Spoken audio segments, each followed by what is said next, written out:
सभी को सादर नमस्ते। हम योग दर्शन का स्वाध्याय कर रहे थे। योग दर्शन के प्रथम पाद समाधि पाद के हमने सूत्र संख्या 19 को देखा था। उस पर हमने कल स्वाध्याय किया था। कल हमने देखा था कि जो असंप्रज्ञात समाधि होती है वह दो प्रकार की होती है।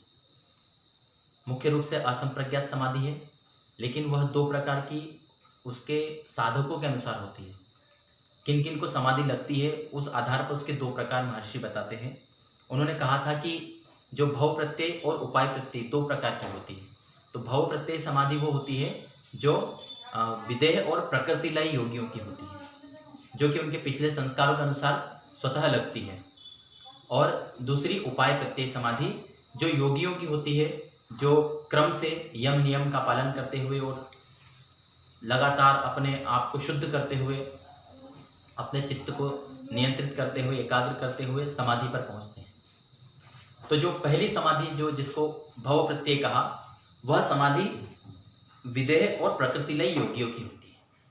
यह जो सूत्र है आचार्य जी, विदेह और प्रकृति लय, इनका हमने कल विचार किया था कि ये योगी होते हैं जो देव कोटि के होते हैं। और महर्षि व्यास भी कहा था कि ये विदेहानाम देवानाम, ये देव होते हैं। तो हमने इस पर विचार किया था कि जो ये देव कौन होते हैं, जिनके पूर्व संस्कारों से उच्च स्तर के होते हैं। लेकिन इसका एक अर्थ और भी जो है विद्वानों द्वारा किया गया है। उसमें यह है विदेह किसको कहा कि विदेह वो होते हैं जो है जीवात्मा पर स्थिर होकर के, जीवात्मा को, ईश्वर को जीवात्मा से पृथक समझ के और अपनी समाधि को पाते हैं, वह विदेह। और जो प्रकृति होती है, प्रकृति में लीन होकर प्रकृति का विशेष रूप से ज्ञान प्राप्त करके उससे पृथक होकर के ईश्वर की उपासना करते हैं, वे प्रकृति लय योगी होते हैं। तो इस प्रकार से भी इसका अर्थ करते हैं। तो जो हमने कल किया था वो भी ठीक है और इसको भी हम ले तो ये भी ठीक होगा। तो अब हम देखते हैं जो उपाय प्रत्यय समाधि होती है वो उसके क्या लक्षण हैं। जो योगी उपाय प्रत्यय के द्वारा असंप्रज्ञात समाधि को प्राप्त करते हैं तो वो किस क्रम से प्राप्त करते हैं, उसका यहाँ पर वर्णन है 20वें सूत्र में। महर्षि पतंजलि जी कहते हैं, श्रद्धा वीर्य स्मृति समाधि प्रज्ञापूर्वक इतरेशम। ये जो इतरेशम कहा, इसका मतलब है कि जो भव प्रत्यय जो समाधि उसमें जो विदेह और प्रकृति लय योगी हुए थे, उनसे इतरेशम, उनसे अलग जो दूसरे योगी होते हैं, जो सामान्य योगी होते हैं, जो योग एक क्रम से बढ़ते हैं, उन योगियों की समाधि किस आधार पर होती है। तो कहा श्रद्धा वीर्य स्मृति समाधि और प्रज्ञापूर्वक होती है। तो ये क्या है, हम इनको देखते हैं। श्रद्धा, किसी भी विषय में योग हो या ईश्वर हो, उनके ऊपर विश्वास रखना और उस पर दृढ़ विश्वास रखना श्रद्धा होती है। और वीर्य यानी उत्साह, स्मृति यानी कि उससे जो हमारी स्मरण होता है, जो इसके प्रति हमारा भाव बना रहता है, इस उत्साह होता रहता है श्रद्धा और योग के प्रति, तो वह स्मृति। और उससे जो समाधि बनती है हमारी, ये असंप्रज्ञात समाधि की बात नहीं, यहाँ पर समाधि मतलब चित्त जो समाहित हो जाता है, एकाग्र हो जाता है, उसकी बात है। और इसके आधार पर जो होती है वह फिर असंप्रज्ञात समाधि जो होती है वो उपाय प्रत्यय योगियों की होती है। तो हम इसका भाष्य देखते हैं और अच्छी तरह से समझ में आएगा। महर्षि व्यास कहते हैं, उपाय प्रत्ययो योगिनाम भवति। जो उपाय प्रत्यय समाधि होती है वह योगियों की होती है। श्रद्धा, उसके बारे में कहा चेतसः संप्रसाद, जो चित्त में जो संप्रसाद यानी प्रसन्नता होती है वह श्रद्धा के कारण होती है। जब हमें किसी पर श्रद्धा होती है तो उसके कारण हमारा चित्त प्रसन्न होता है और उस पर जो है और अधिक श्रद्धा होती जाती है। साही जननीव कल्याणी योगिनम पाती। जो श्रद्धा होती है वह जननी के समान, माता के समान कल्याणी है और योगियों की पाती अर्थात रक्षा करती है। जो योगी होते हैं जब योग मार्ग पर चलते हैं तो कई सारे विघ्न आते हैं। उस समय अगर योग में श्रद्धा होती है तो वह योगी सदा बचा रहता है। अन्यथा तो अभी हमने एक उदाहरण देखा, जब उन्हें कोई समस्या आती है तो वो योग मार्ग को छोड़ देते हैं, यहाँ तक कि ईश्वर को मानना भी छोड़ देते हैं। लेकिन जिनको श्रद्धा होती है ईश्वर में और योग साधना में, वो कभी भी इस मार्ग को नहीं छोड़ते हैं। कितनी ही कठिन परिस्थितियां बने वह योग मार्ग पर चलते रहते हैं। तो जो छोड़ देते हैं उनमें श्रद्धा की कमी होती है। तो जो योगी होते हैं वो श्रद्धा के द्वारा योग को पाते हैं, इसलिए श्रद्धा का महत्व बहुत ज़्यादा है। तो श्रद्धा से क्या होता है, आगे उन्होंने कहा तस्य ही श्रद्धानस्य विवेकार्थिनो वीर्यम उपजायते। वो श्रद्धा जो होती है, उस श्रद्धा से ही विवेकार्थी जो होते हैं, जो विवेक को पाने की इच्छा रखते हैं, विवेक अर्थात यथार्थ ज्ञान, सत्य ज्ञान, जो सत्य के अभिलाषी हैं, यानी सत्यान्वेषी है, जो सत्य को पाना चाहते हैं, विवेक को पाना चाहते हैं, यथार्थ ज्ञान को पाना चाहते हैं, ऐसे विवेकार्थिनों को के अंदर क्या है, वीर्यम उपजायते। उस श्रद्धा से क्या होता है, वीर्य अर्थात उत्साह उत्पन्न होता है। जिसको श्रद्धा होगी वह इस कार्य में उत्साहपूर्वक चलेगा, योग मार्ग पे उसको उत्साह होगा। फिर क्या होता है, सम उपजात वीर्यस्य स्मृति उपतिष्ठते।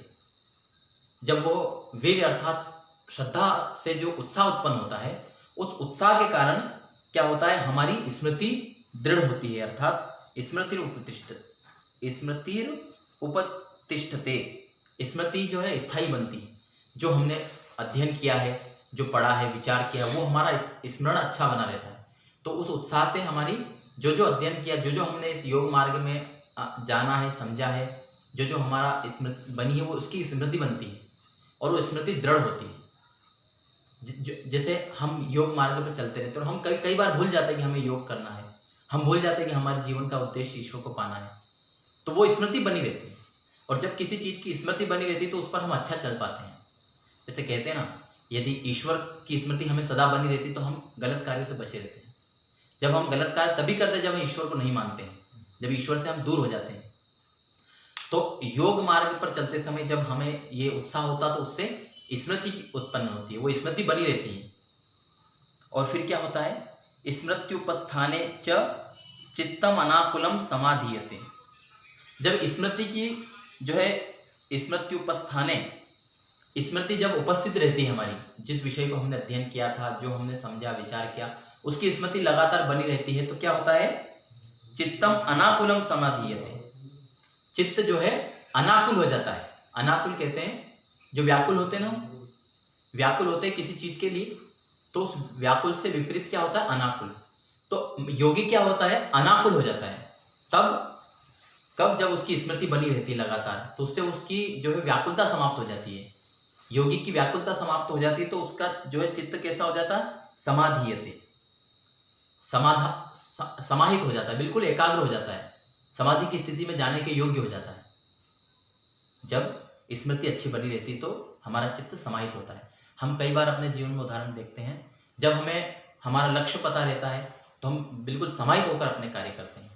जब आप तैयारी कर रहे थे आपकी परीक्षा की, तब आपका जब लक्ष्य सामने था तो आप बिल्कुल समाहित होकर के, एकाग्र होकर अध्ययन कर रहे थे। ठीक है, तो इस प्रकार जब योगी जो है उसकी स्मृति बनी रहती है और उससे जो है उसका चित्त कैसा हो जाता है, समाहित हो जाता है, एकाग्र हो जाता है। फिर आगे कहा, समाहित चित्तस्य प्रज्ञा विवेक उपावर्तते। जब चित्त समाहित हो जाता है तो उससे क्या होता है, प्रज्ञा विवेक उत्पन्न होता है। प्रज्ञा कहते हैं प्रकृष्ट रूप से जो ज्ञात होता है। तो हम जिस विषय में जो सत्य ज्ञान होता है तो वो प्रज्ञा के कारण होता है। एक हम किसी विषय में हमारी बुद्धि होती है, कहते हैं ना बुद्धि के कई स्तर होते हैं, सामान्य बुद्धि और एक होती है बिल्कुल प्रज्ञा। तो प्रज्ञा क्या होती है, किसी को भी व्यवस्थित जो सत्य ज्ञान करवा देती है। इसी में आगे एक सूत्र आएगा प्रज्ञा के बारे में। प्रज्ञा उसमें आएगा कि प्रज्ञा जो होती है उससे व्यक्ति को क्या बिल्कुल सत्य का ज्ञान होता है। ठीक है, वो सूत्र मेरे को ध्यान नहीं आ रहा, आगे आएगा। चलो आगे आएगा तो बताऊंगा। तो उस प्रज्ञा से क्या होता है, ये न यथार्थ वस्तु जानाती, जिसके द्वारा वस्तु का यथार्थ ज्ञान होता है। प्रज्ञा से क्या होता है, वस्तु का यथार्थ ज्ञान होता है। तद अभ्यासात तद विषयाच वैराग्याद असंप्रज्ञात समाधि भवति।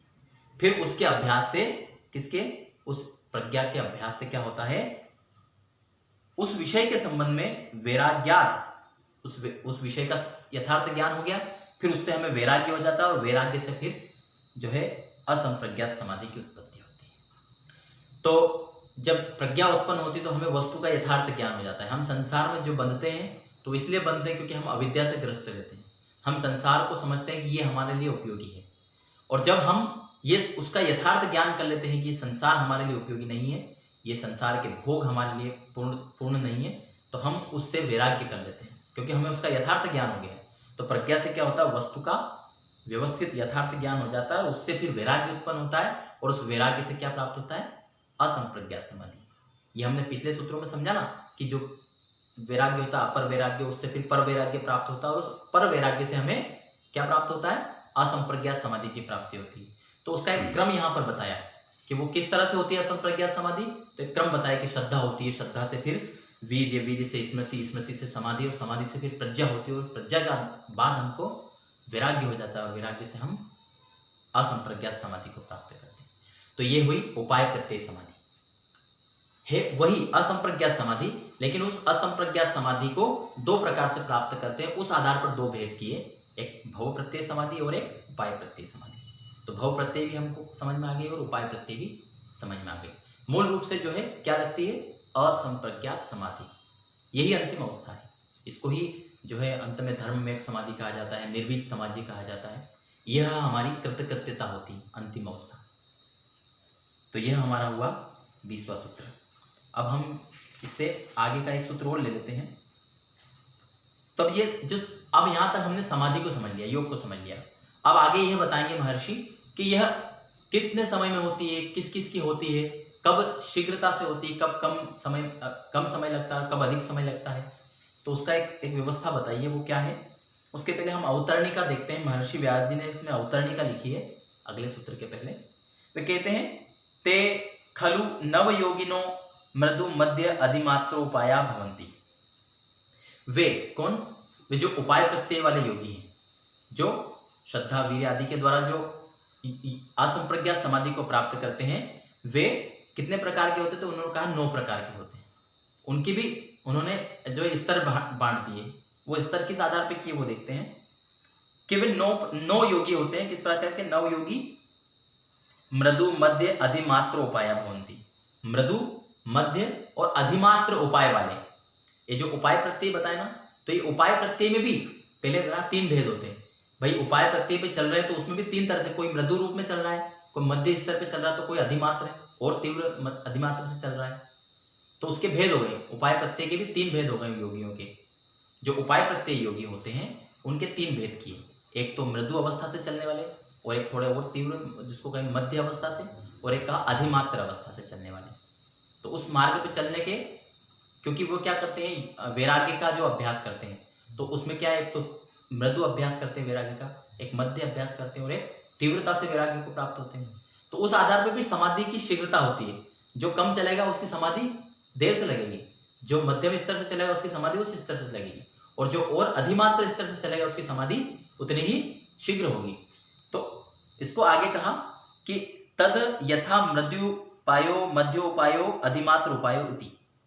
ये जो इनका नाम दिया उन्होंने, मृदु उपाय जो अभी आया था ना उपाय प्रत्यय, तो उसमें भी कहा मृदु उपाय, फिर कहा मध्य उपाय और अधिमात्र उपाय, ये 3 भेद किए।